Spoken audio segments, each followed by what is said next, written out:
Welcome back, ladies and gentlemen, to the NRG Series live here in Indianapolis. My name is Will Hall, better known on the internet as the Will Hall EXP. That man to my left, that is none other than Mason Clark, and we're bringing you round number 8 of Pioneer Action. This is going to be a 10K where we've got 227 players battling out in 9 rounds of action to try and get themselves into the top 8. Walk away with those glorious money prizes as well as a bunch of points, but more importantly the invite to our end of year 25k players championship, where we've got a bunch already qualified. Let's see if we can get them up on the screen. See who we've got going. We've got these beautiful 8 players, trying to add 8 more to it. Talk me through these. Who's a couple of the standouts for you, Mason? Yeah, we talked about before the break, Roger Suleiman, Steven Dykman. Those two I've praised enough. I want to give some other praise. Matthew Hoey is someone who's played every NRG championship except one. Last year was the year he missed. Didn't like it. Now he's back. Got his W. Very exciting. Okay, so we got 6 slots there. You can see at the bottom, 6 at large. That means they need to be the top 6 players in our leaderboard by the end of the season. The season has got this weekend and one more weekend after it. So let's have a little look. See if we stop the count right now, which 6 players will be going straight to this leaderboard and onto this leaderboard page and move into the 16-player end of year event. Talk to me about these players that we see in white. We know the ones in orange are already qualified, and as you can see, they're clearly killing it because they're in the top 6 positions. But now that means there's 6 more slots for everybody going down to 9th place. 3 points in it. Talk me through it. Yeah, so like we talked about there with Will, top 6 are going to make it. If it ended right now, it'd basically be Fletcher Johnson and up. Those would be the 6 players. Meaning Cliff Boyardee would be on the outside. By the way, Cliff Boyardee in our feature match area had the round 1 feature in 1, has been battling all day. So that's going to be exciting. Can't wait to see them in just a second. But I wanted to highlight some of the other players because I've been talking about each of them each round. We'll talk about Travis Williams real quick. Hasn't played every single event that we've done, but has consistently done well, especially in Modern with the Hammer deck. Sort of an expert at that deck. We've seen him succeed in other events throughout the year. Someone who's really trying to push and improve himself in Magic and others. So it's cool to see him there. And if he has a good weekend this weekend, might have a great weekend in Madison. Suddenly sneaks into our championship with his friend and testing teammate, Sarah Shearing. Yeah, great to see him. You know, every time you see him on camera, always got a smile on his face, and as always, swinging those big hammers. But we do have players to watch. We've been watching a bunch of players this weekend as it starts getting closer and closer to the end of this season to see what points and how this is going to change. These are the players we're looking at. A lot of good records going on there. Talk me through this. Yeah, so Benjamin Unger, Cliff Boyardee, Piper Powell, and Will Kowalczyk are all 6-1. 3 of these players are actually in our feature match area this round. Everyone but Benjamin. So you're going to be seeing a lot of these names battling it out. However, Fletcher Johnson, 5-2, very much we think maybe live for top 8. Remember, this is 9 rounds. Normally that wouldn't be the case, but we are 1 player over the limit that makes it 9 rounds. So suddenly things start getting a little weird with tiebreaker math. It's much more like 8 rounds just with 1 more played. So keep that in mind. Ryan Hayes, Sarah Shearing at 4-3. Dead for our top 8, very much live for our top 3 too. Both of those players are right next to each other in the leaderboard. Ryan's beating Sarah by 6 points. So Ryan wants to make sure he at least stays lock and key with Sarah so that she can't jump him. Then Chris Smith, a little bit of a bad spot here at 3-4, but with 2 rounds left, could very easily finish 5-4, sneak into our top 64 and get an extra 3 points. And he's trying to be that player of the year. And it looks like we're down to the races. So, you know, the jig is up of what we're going to see versus what we're going to see. We're going to see Will on the right of your screen versus Jones on the left. Bant Azorus versus Abzan Greasefang. Starting off the game with a turn 1 Fortsies. This is the card you want on the play against these decks because it's pretty hard for your removal to do anything against this deck, right?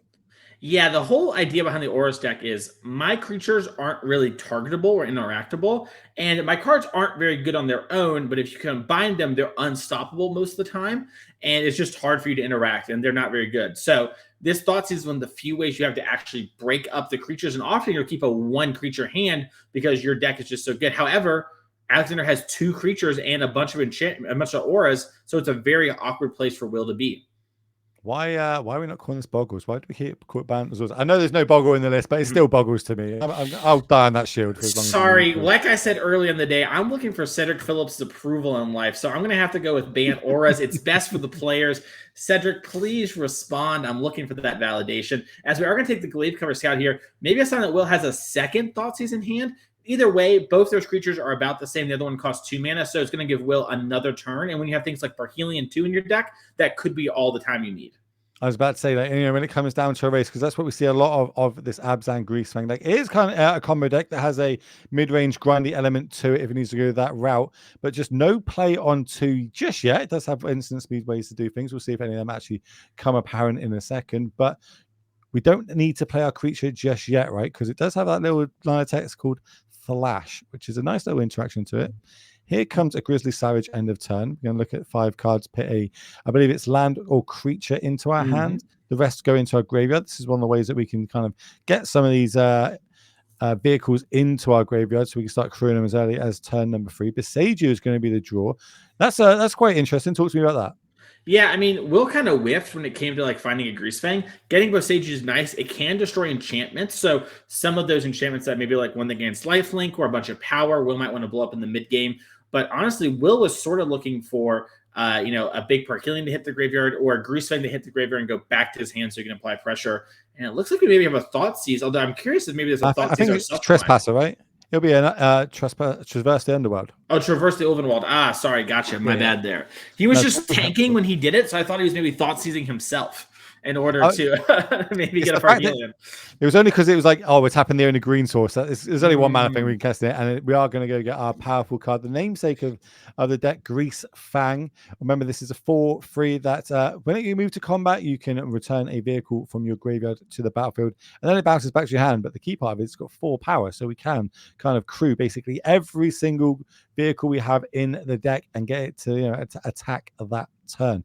Can we now loot away a nice big Parhelion perhaps into the graveyard? We'll find out now what Will wants to do. Will, every time I see him, by the way, in every single tournament, if it's on Twitter, if it's in NRG, etc., it's always killing it, always crushing, always winning. Such an impressive achievement from this young man in everything he plays, and also very humble about it all. When I see his posts about it on Twitter, it's really, really nice to see, really refreshing, and not showing any signs of slowing down now. Yeah, Will's very clearly wanting to be good at Magic, putting a lot of work into it, and it's paying off in spades. He really seems to like these decks that can play a fair game with a combo finish, right? Did really well recently with the Mono Black Helm deck in our event, has played Amulet Titan, which admittedly is more of a combo deck with a fair-ish backup than anything, but, regardless of say, clearly has a bias towards these decks and plays them very well. So that's the Sabia Cryptomancer. All-star that people roll off the tongue coming down end of turn. With Flash, does have backup 1, going to target itself, making itself a 1/2. More importantly, it does have hexproof, which is the bit that Jones wants to have on this on all of his creatures here. Now these are going to be, this is another creature that we don't see too often. Do you know that one off the top of your head? Yeah, it's Light-Paws. Thank you, Light-Paws. Yeah, of course it is. That card was going to be broken, then they banned Lurrus, and it probably wasn't the Lurrus card for why it was broken. R.I.P. Lurrus. I did. Yes. I love Lurrus. I think it died for many sins. I'd like to see it in the format, just the companion part of it banned. But here we are. We can talk about that all day long as we start throwing enchantments on top of it. Remember, when we do target it, we can search our deck for a different one and equip it. So we are going to see Ethereal Armor get equipped to it along with the Kira's Ghostform. So on quick math, how big is that right now? Quick math. Well, it is getting +2/+2, so it's a 4/4. Nice. That's what we pay you the big money for. Now here on the right side, here comes a Greasefang. Greasefang is going to target the Chariot. Chariot's going to enter the battlefield, bring along with it 2/2 cat tokens. That's some nice little chump blockers if we need to go that route. But not only that, we also get to crew an attack with it. Yeah, it's interesting too because our Chariot is actually as big as the cat, so the cat's probably not going to block. However, them blocking isn't even the end of the world because we just keep bringing it back and keep making more jump blockers. Oh no, we got first strike, right? Oh yeah, we do have first strike. Yeah, from the Ethereal Armor. But the downside here is, do we want to take damage? Because if we kill it, it goes back to the graveyard and we keep getting it back, or do we just take the hit so it bounces back to the hand and then it's out of the graveyard? This, and we decided look like we want to take the hit here over on Jones' side. Yeah, this is like a good play for stopping yourself and taking damage on the next turn. No matter what, you're going to end up with the Azteca's Chariot back in play. Just a matter of if Will is going to spend mana on it or not. Now, the worst punish here for Aleksander is if Will plays something like Griffin's Informant, because we have gained a card in hand, so now our loot's going to be a little bit stronger. But not the end of the world, and a pretty good use of Life Trail as a resource here for Aleksander, especially as a deck that has life-linking auras and big creatures. It's probably not the end of the world to take 4 here. Actually, I'm having a look, see what life-linking auras we do have. And typically we play an Unflinching Courage in the deck. This build might not be Not, playing that. not on this list by the looks of it. Nope, I can't see it. It's Ooh. just a bunch of pump and a bunch of draw spells. So, you know, maybe we are going to get ourselves into a big race here. We do need the right cards for that to happen, though, but they can get extremely big very quickly. But we see on Will's side, not doing the super one-shot combo kill with Parhelion. We're going wide. We're making a lot of cat tokens. And these cat tokens, while there's no trample on the other side of the battlefield, are chump blockers, which is maybe what we need until we can get that powerful Parhelion to turn. In the tank, let's have a little look, see what we're going to... How are we going to go about this? Doing the keyboard. Do you do the keyboard? I do the keyboard on occasion, especially when I'm tired. I do the keyboard. I don't think it does anything for my math, but I like doing the keyboard. I have a local player who loves to like tap hit the table. He's new to competitive Magic, and then look at me because he saw me do it in a feature match. And so, imitation is art. Exactly. So here comes. This is one of the ones that will get us there. This is all that glitter. Sorry. That again kind of acts like another ethereal armor, giving +1/+1 for each artifact and enchantment you control. But because we targeted the Light-Paws, we get to go find another one. I imagine this is going to be a trample, but we'll find out.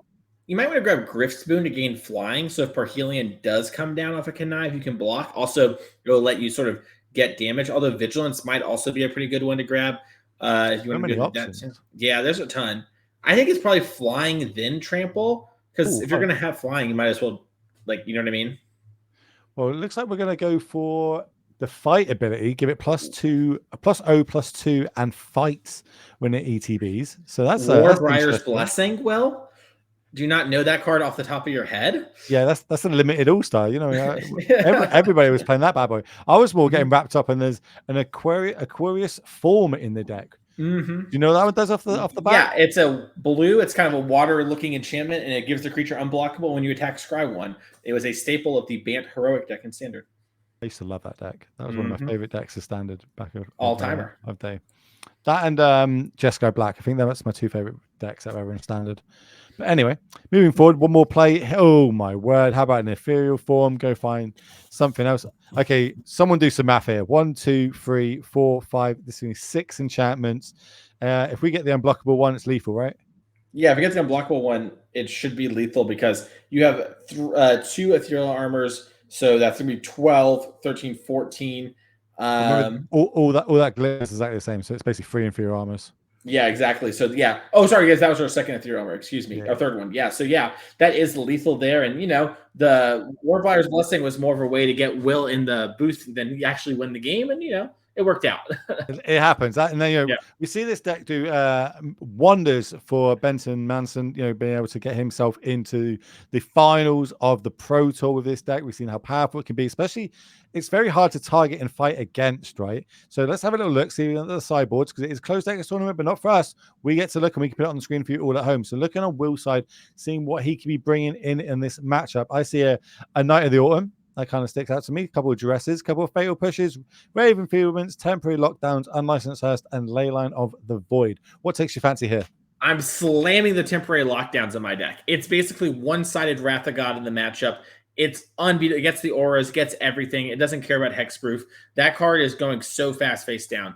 From there, I probably want some duresses. There are enough, enchantments that are pretty good. I kind of just want to go fast, and that's a good way to do that. Now, it really kind of depends on how Will wants to position himself post-board. So, for example, a card like Cosmic Rebirth, kind of there for grindy matchups, not going to be very good against Boggles, probably don't need it. Shieldred, sort of there for grindy matchups and give us a fair game plan and some pre-hate for graveyard hate. Probably don't need that either. Sky Sovereign Console Flagship, it's okay, right? But it's not as strong as the other thing, so maybe you leave one in. That's a great way to fit in a couple of those cards. You could also bring in Knight of Autumn as a way to blow up the enchantments, but it's a little bit weaker than those other things, so I wouldn't be surprised to see it. Honestly, the card Will most wants to draw in this matchup outside of the combo pieces, other Will, is the Liliana of the Veil, which is traditionally a thing that actually is stomped the Boggles decks. Very quickly has the ability to minus, which kills the hexproof creatures, and then runs the opponent out of resources. So everyone's top decking, and your aura deck isn't very good when you use to assemble auras plus creatures, but can't hold cards in hand because of Liliana.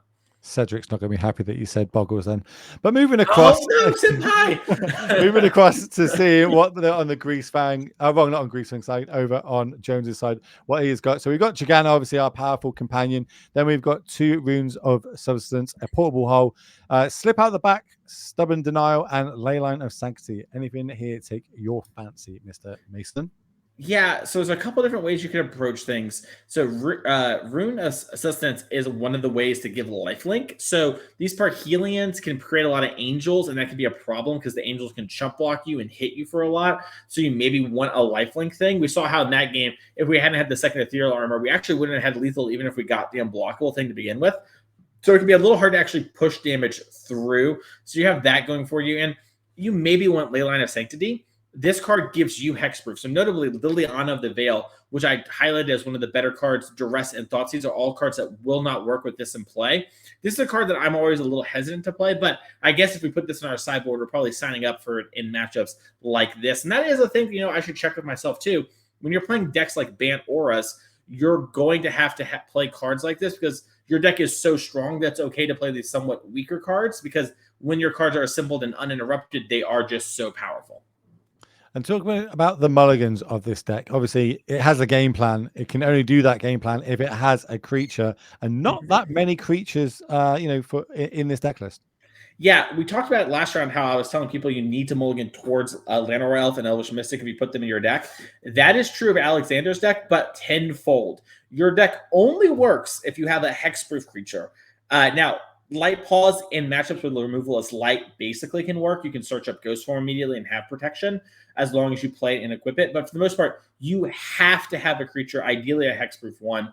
And if your deck hand doesn't have that, you cannot keep. I do not care what sideboard cards you have. Unless that sideboard card says I win the game on it, you don't want to have it. As we do see a Thoughtseize here on turn number 1.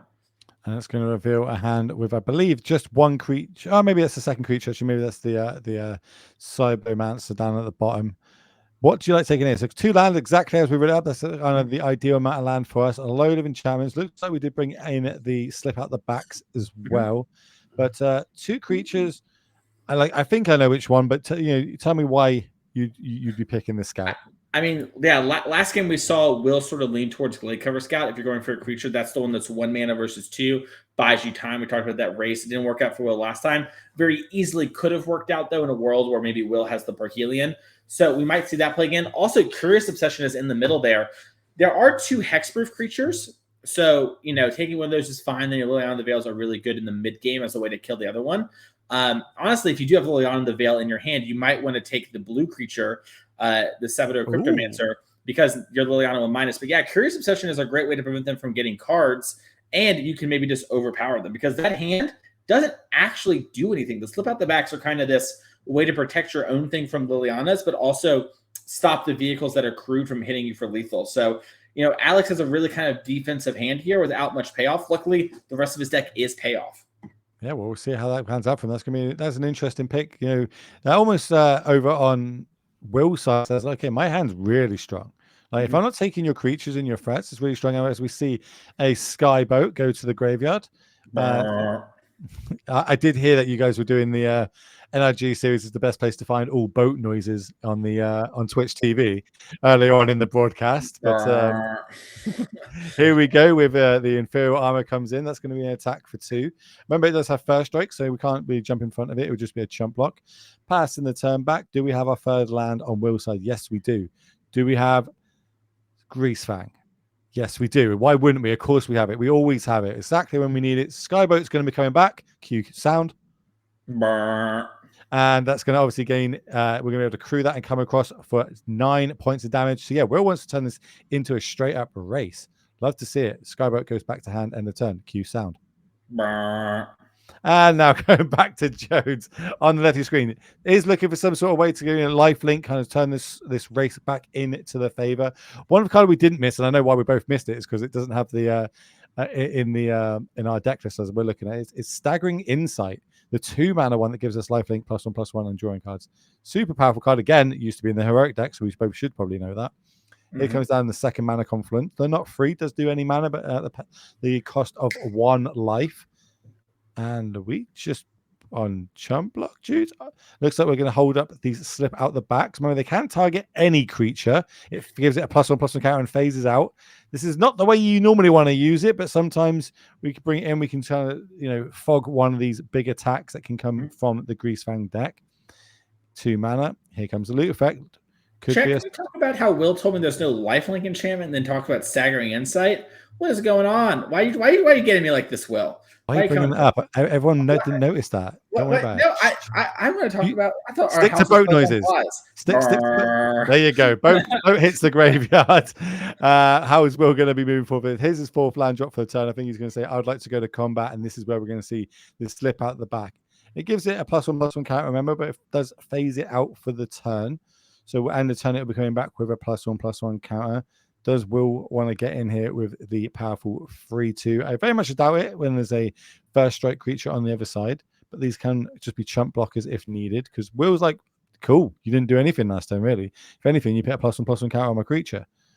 There it is on the screen for you all. Slip out the back. I know this because, I played a lot of Infect, a lot of mono blue spirits back in the day when this was kind of relevant in standard.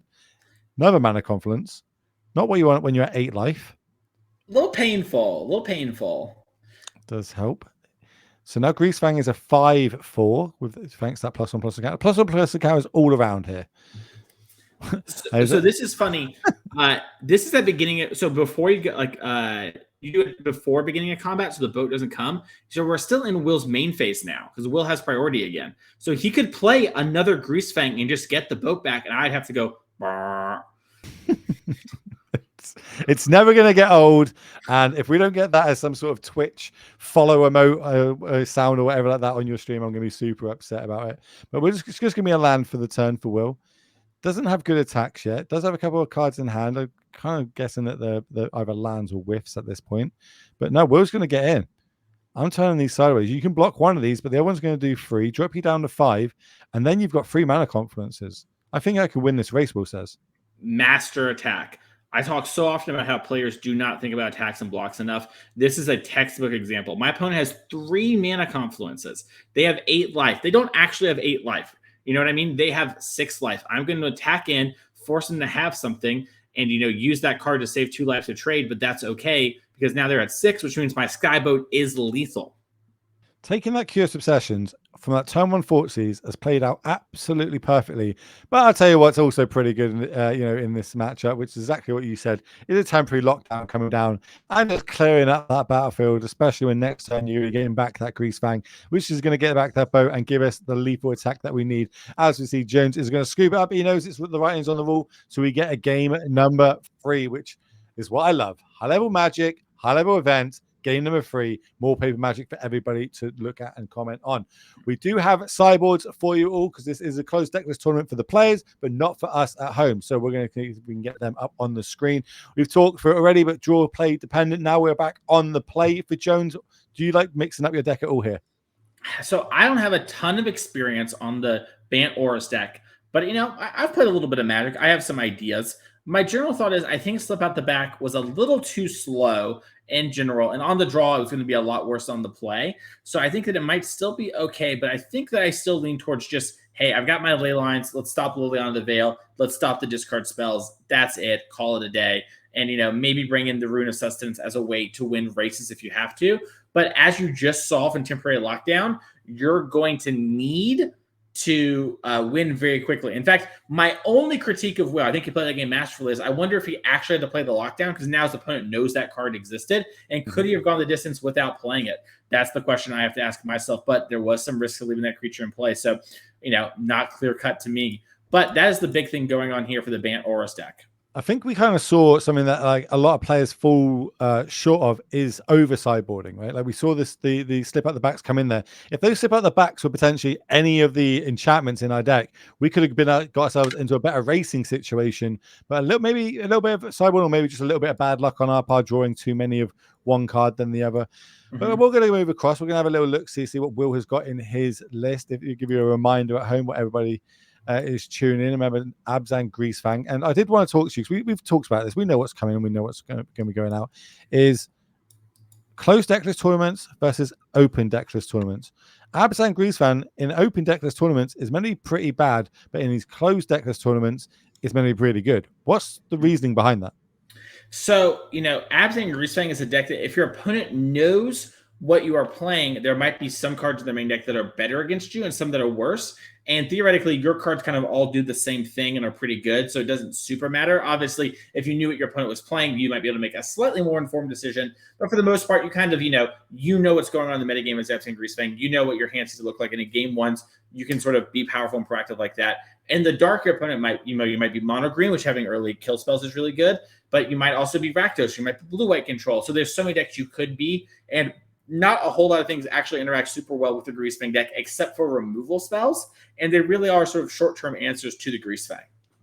That's one I haven't, while I've been watching, have any mono green been on camera this weekend?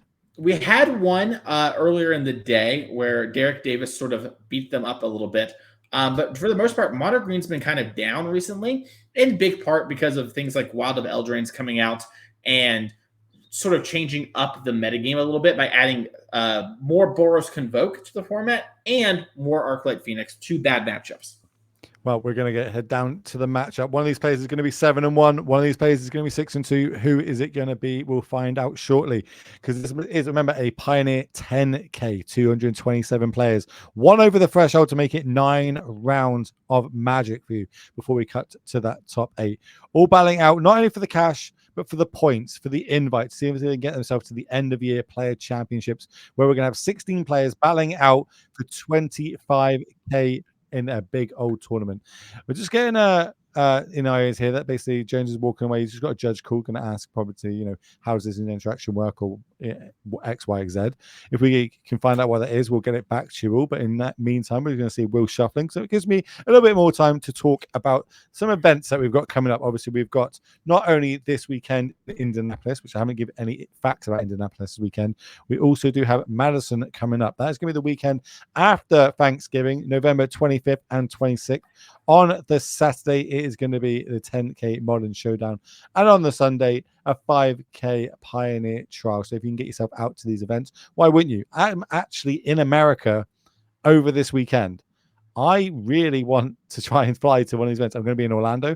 I was looking at flights before I came on air to see how much my flight's going to cost to go from Orlando to Madison. Potentially, you might see me battling out over a little bit of Modern. I think I would be taking a bit of Yawgmoth. What about yourself? Ooh, if I had to battle, what would I battle with? So the Bean Spike deck is pretty cool. I'll go with my heart, though. I've been playing a lot of Yawgmoth recently, which is really fun. I like it, but Hardened Scales kind of has my attention in a way that's much like that meme, where the guy's walking with his girlfriend and he's looking back. That's me with Hardened Scales right now. I think that deck is super fun and kind of traditionally underplayed. So, I'm just a little curious there. It looks like Alex had a Jegantha that we didn't reveal game 1 or 2. Yeah, but we got it game 3. I think that might be what the judge calls about. So we sussed it out there. When you're going about Hardened Scales, I literally just bought all the rest of the cards I needed to play that deck, because I also think that deck is probably the most stressful deck I've ever played on stream, but also super powerful if you learn it. And if you are a fan of Modern, remember tomorrow we will be bringing you Team Modern Trios event. So it's a good chance if you play Modern, you're going to see a lot of it and a lot of different decks battling out tomorrow in the 10K. We're going to see Jones taking the mulligan here. Kind of something that if you register this deck, you're going to take the hit, right? You understand I'm going to be taking a few mulligans for this tournament. Yeah, you don't come and play this deck without accepting that I'm going to take mulligans. There's anything. Oh, can you hear me? Yeah, I can hear you. I've gone all black on my screen. I'll figure that out in a second here. It's all good. But yeah, so this is a deck where you're going to have to take mulligans.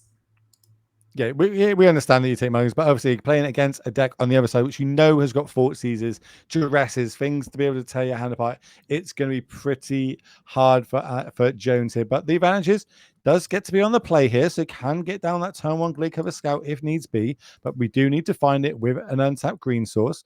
Are we going to find it in this opening 7 now? Let's find out. Both players having a little bit of ban, a little bit of talk between themselves. I think I saw another slip out the back there in hand. A lot of blue cards, but not a lot of land. Going down to 5 for Jones. Will's just like, I've got like triple Fortsies in hand. I'm going crazy here. This is exactly what I want to see. I would be interested though. I feel like Will, and I've given him a lot of praise so far this weekend, but this might be the biggest compliment of his Magic career. That hair might be up there with Reed Duke level of hair? Chat, I need you to let me know. Is that Reed Duke level of hair? Are we gonna? Is this like a Reed Duke throw going on or not? Let me know in the chat, because it's got Reed Duke-esque to me. It's a very beautiful head of hair. Jones shuffling up, going down to 5 on the play.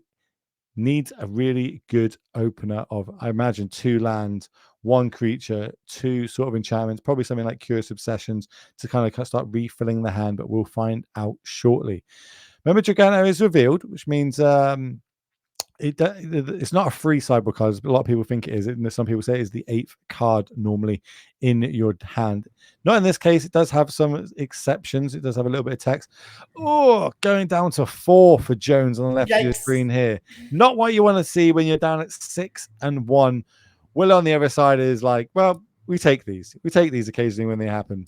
Isn't that right, Mason? Yeah, listen, no one ever does well or wins a tournament without getting a little lucky. That just happens. Sometimes lucky is you top deck a card. Sometimes your opponent mulligans to 4. Also, I'll say it. Jones's deck is one of the decks in Pioneer that can mulligan to 4 and still win. Picture this for me, Will, if you will. 2 lands, Gladecover Scout, Ethereal Armor, and we draw another 1 mana 1 off the top, and Will doesn't have a Thought Seize on turn 1, right? Like, that is a really easy way to actually just beat Will. There's a lot of wills in that sentence, and I'm here for it all through. I was talking about Will's luscious locks and how I feel like he's up there with Reed Duke level of hair. He stole your hairline. Well, yeah, but say there's not many things do losing more in Magic than my hairline right now. I tell you, that's age for you. It looks like we found 4 cards that we need. I'll make sure I get you back on that one. Don't you worry. Listen, man, I come for the throat and I do not miss. Okay, let's say I love the Magic reference there as well. But turn 1, no Scout and no Thoughtseize for Will here. Do we have a turn 2 play for Jones? I imagine so. This would not be a great keep to 4. But when you go to 4, sometimes you just got to keep. Like, I've got some lands. Maybe I'll get there. Maybe I'll get there with spells. Do we have a second land? That is what we'll find out. Well, we do have Light-Paw. So it does look like Alex did have a creature. And next you might just be thinking about would it Will actually keep in Fatal Push, and if he did, can I even win? The answer is Will's probably not going to leave in Fatal Pushes for your Light-Paws. He has to go fast, can't have room for that sort of card. But I do love that Jones took a second. Even though your play is kind of forced, is it forced? You could maybe wait a turn, draw a land. You got to get lucky anyways. So I really respect him taking the time. Players don't do that enough. They just love to slam the cards. As Raffian Form, it comes down. It's really interesting about the keeping removal and not keeping removal. As normally you think, oh, it's a dead card. It is what it is. But obviously in this sort of scenario that pans out, potentially it could be good enough. Do we have enough good cards to bring in that are better than removal? We can always, with our deck, filter out our hand if it does get stuck in our hand, like we've just seen there, being able to loot away as we get a Skyboat into the graveyard queue sound.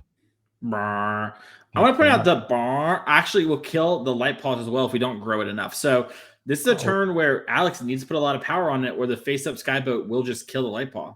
Oh, this is going big. We're going to get ourselves an Ethereal Armor or something like this now. Maybe even an unblockable Wastes. Curious Obsessions can start getting combat damage in and start drawing us more cards.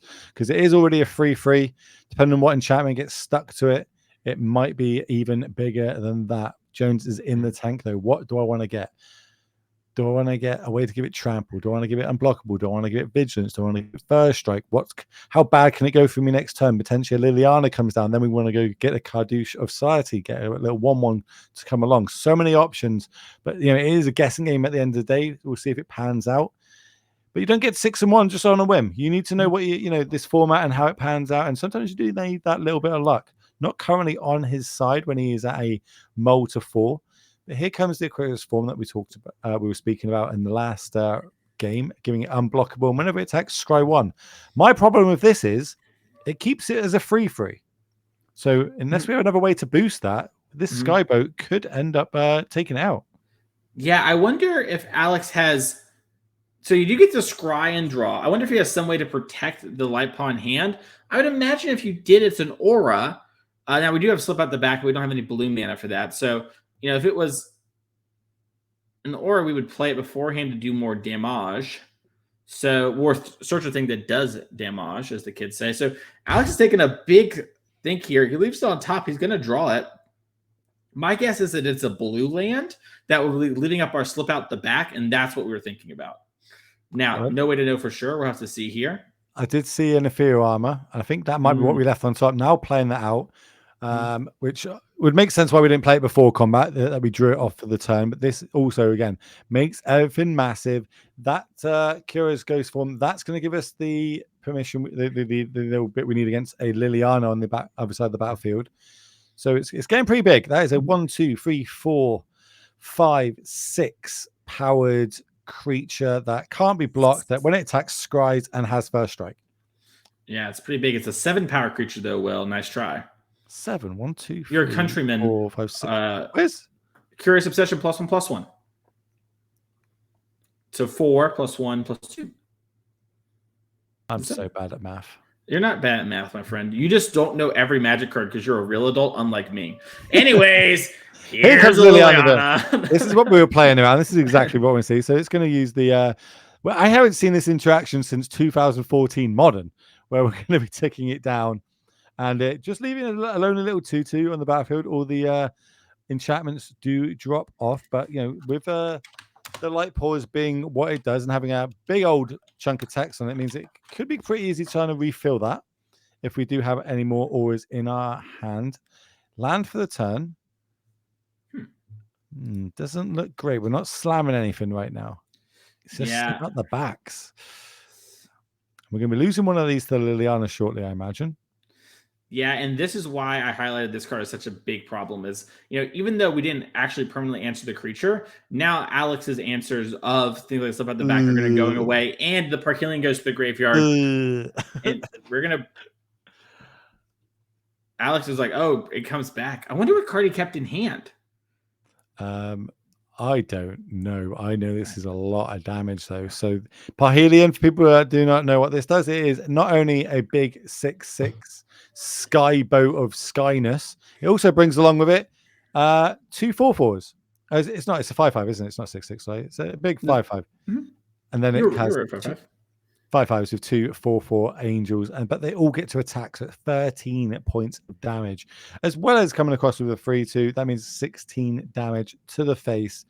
Would you like to block? I imagine the word is no, and then can we even race it? I think the game's over. It's one thing I'm trying to learn in my casting career. It's cool a game when a game is over, and it is over, and Will is going to advance to 7-1. Getting himself one step closer to winning yet another SCG tournament. This kid's on a tear. I don't know what I said, but I'm getting told in my ear I didn't say NRG, so I apologize. What did I say? I'm just going to repeat it. Tell me in the break what I said. I'll just say it. I want Cedric's approval, but not that bad. What did I say?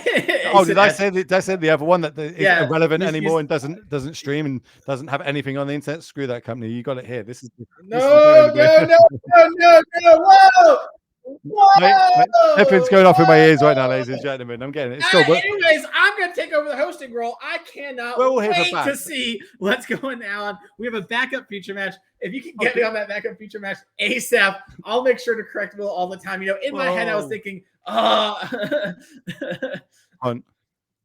All right, game 2 live, still playing. Okay, I thought we're all about the bants and stuff, but now we're changing the bants. Jeez, this is my gosh. It must be the English accent coming across chat. Don't worry about it. But yeah, we're going to go down. We're going straight into game number 2, so it's not going to be a pre-recorded match that we would have got. We're going to head down there.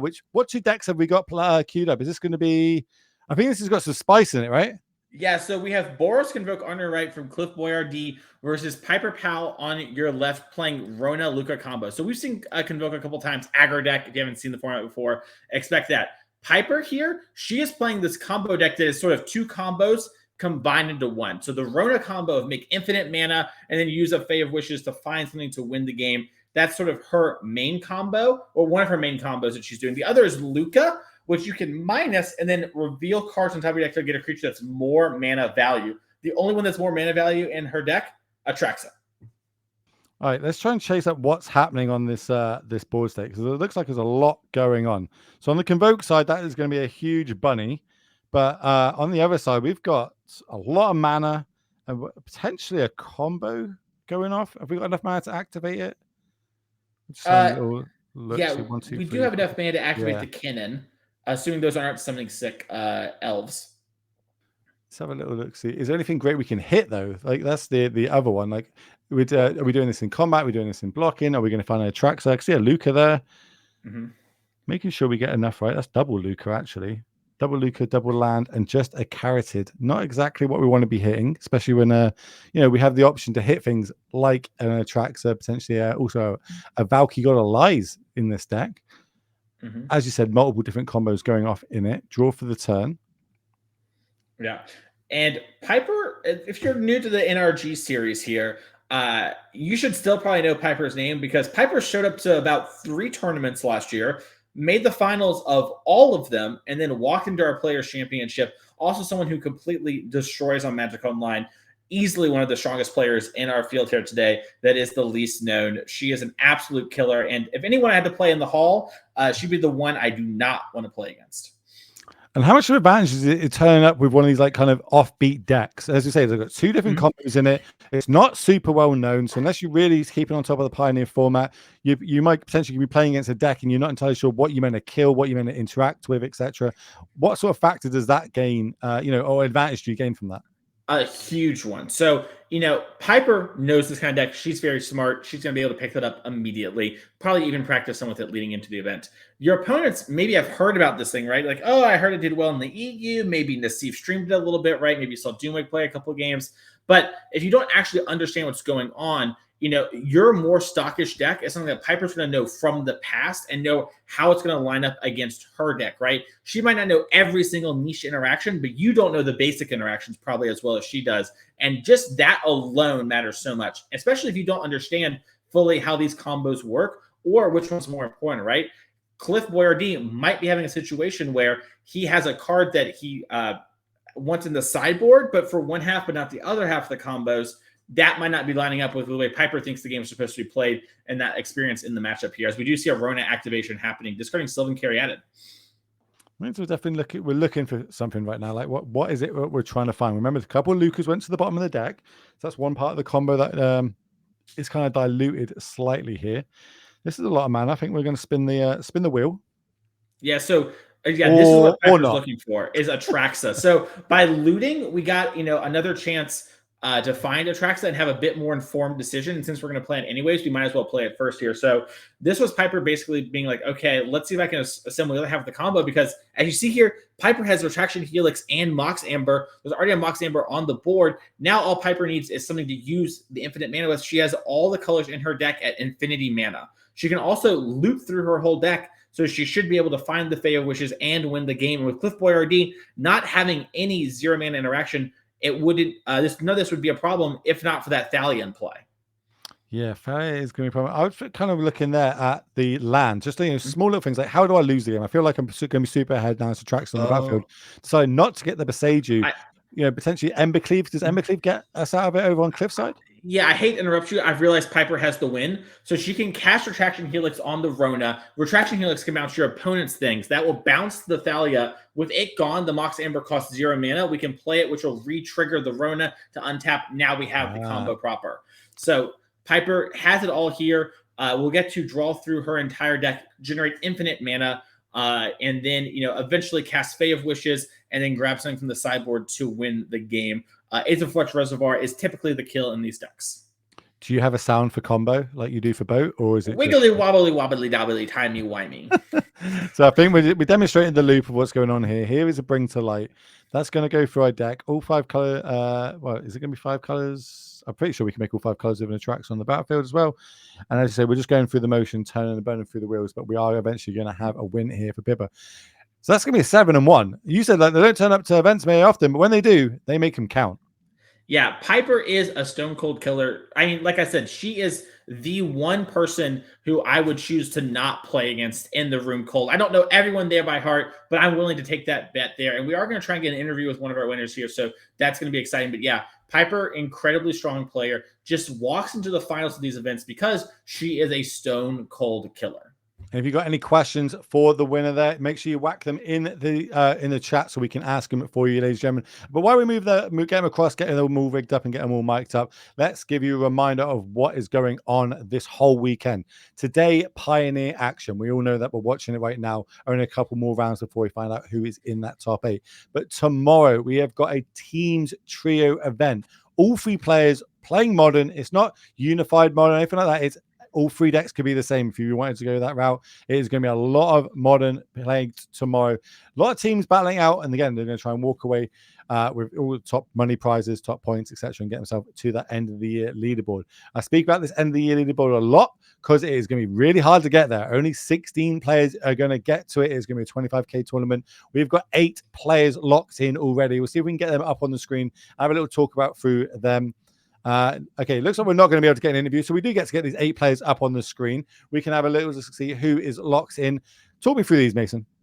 Yeah, so really quickly, here's the rundown. The lore dump, as it were. Roger Suleiman, he is our 2022 champion. Also, like I've said before, has had a season this season that is still just good enough to have made it back to the championship if he hadn't won. So he is one of our most dominant faces on the circuit here. Steven Dykman, someone who won our first event weekend. Now you say weekend there, we have 1-day events each because he won both of them well, back to back, which catapulted him to the top of the leaderboard, has been putting up great results all year long. It isn't stopping anytime soon, and is running for our Player of the Year race there, as long as a popular Magic the Gathering streamer. Daniel Weiser, someone who does really well in lots of other card games as well, has played Pro Tours, of course, is here, came out to our event, played Control in Pioneer, won it. Matthew Hoey, mainstay of the NRG series, someone who's played in every championship except last year, wasn't very happy with that, decided to win one of our showdowns this year, got there playing Grynos.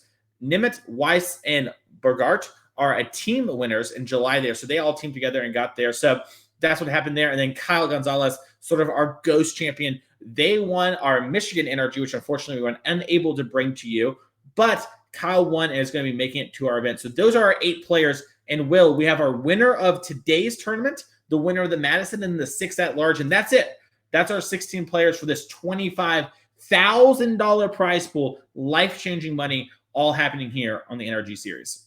Oh, so you get the massive title that goes along with it. It is a combination of all the grinding throughout the year, the hard work that all these players are putting in will be start paying off, as you said, at the end of the year in that 25k tournament. But that is going to be the end of it for round number 8. We'll be back shortly with round number 9 and the concluding round to find out who is going to be in our top 8. So make sure you stick around. See you all shortly.